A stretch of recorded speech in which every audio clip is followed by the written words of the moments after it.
Hey guys, welcome back. In today's video, we are talking about how something big is coming for AMC, the AMC float, how shorts are guaranteed to lose, and many more in this video. First, we're taking a look at this. AMC down 12.31% in 5 days on no news. Something big is coming.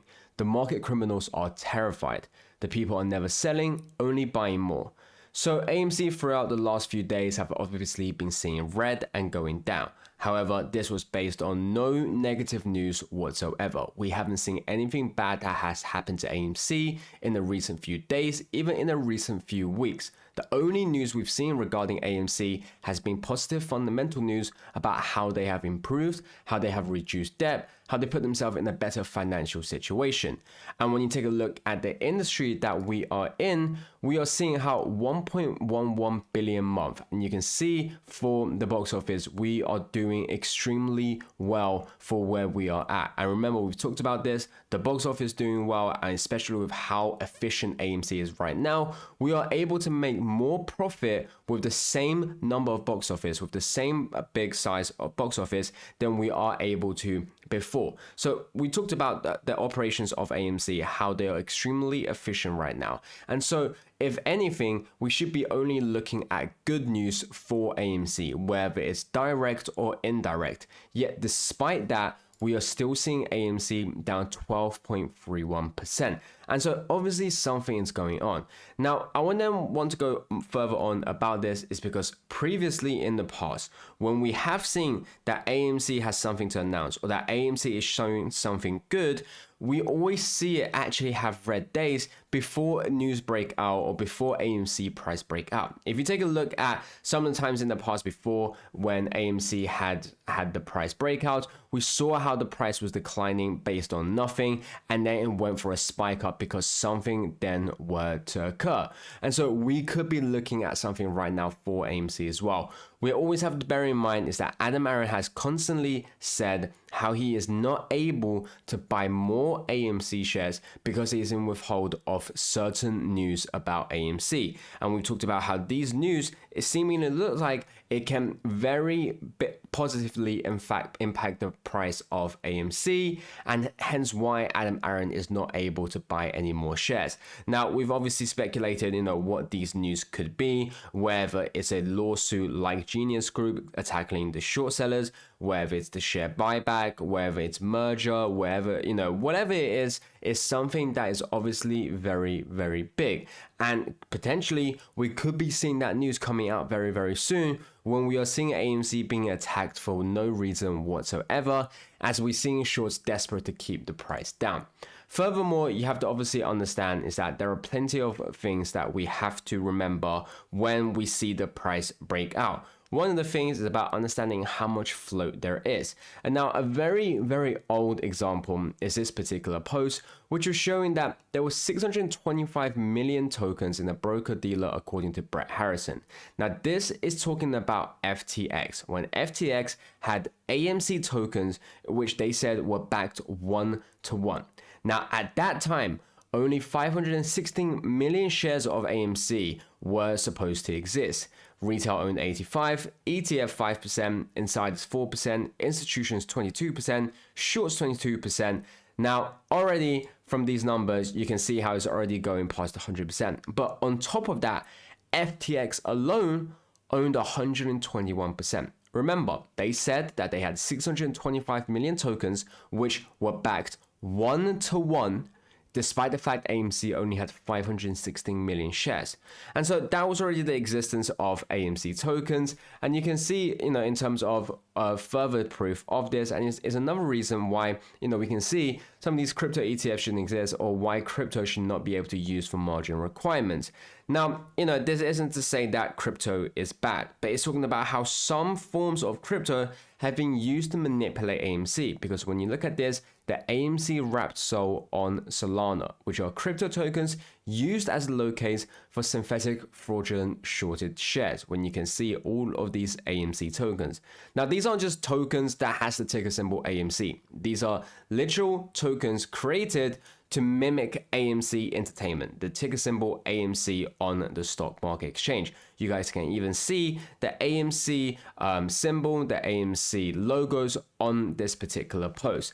And now with what we've just said, with all of these tokens and previously in the past about how FTX shown that they own 625 million shares of million tokens of AMC, you can understand how it's still existing. And it's why I've said it's not particularly that crypto is bad, but it's the fact that crypto is able to be used as a way of locating shares that shouldn't actually exist. We've seen it in the past, we're still seeing it now. Now, another thing is that about these AMC wrap tokens, we actually mentioned it in the videos in the past before, which is about understanding when we are actually seeing these wrapped AMC Solana tokens actually going up in volume, is then indicating signs of how shorts are in need of AMC shares.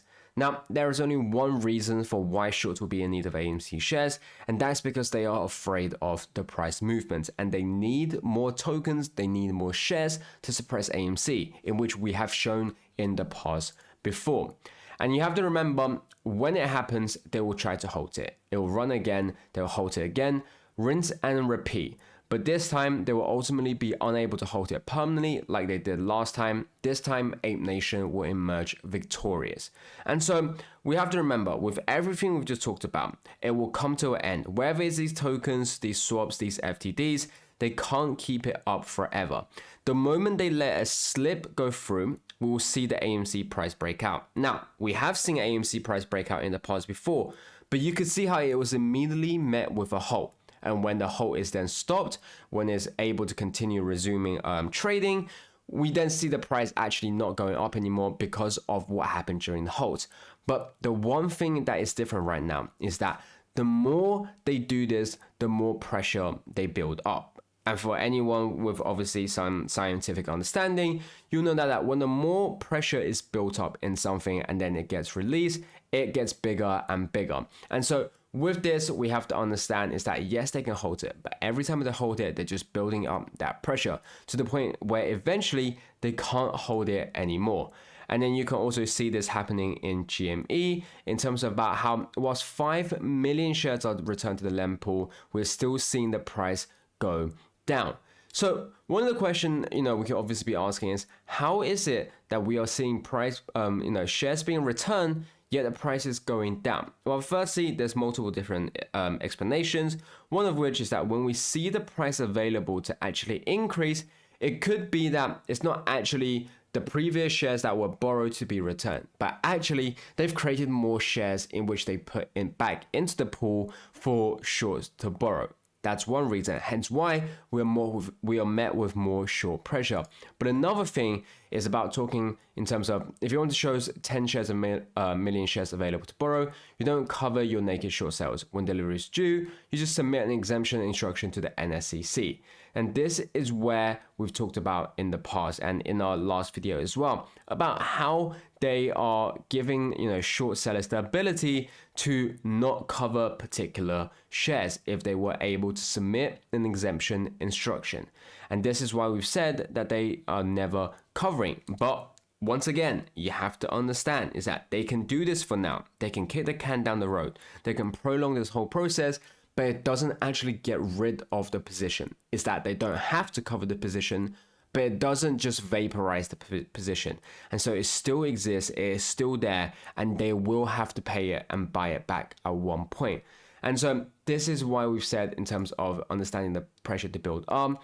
Another sign of how we are seeing these short sellers starting to fail, and why we're talking about the pressure building up is because of these swap positions. We've talked about how these swap positions are obviously on the verge of exploding. You can even see as well that from the banks, if we report these swaps, the global financial system will collapse. And is why we are seeing them, talk about this. And you guys can take a look at everything that we are showing in this video for a further understanding yourself. But it's really just showing how toxic these swap positions really are. And the reason for why they haven't blown up yet is because of what they are doing to prolong this whole process. And you can see that didn't take long. The threat of sunlight shining on big banks' derivative positions was too much. You can see a day I asked if regulators would allow new rules for banks and financial institutions loaded with swaps and derivatives to go into effect September 1. Regulators issued a temporary reprieve. And now the new rules reduce the chance of a domino effect collapse if someone defaults. Now, the question we have to be asking here is, why would they be making rules like this?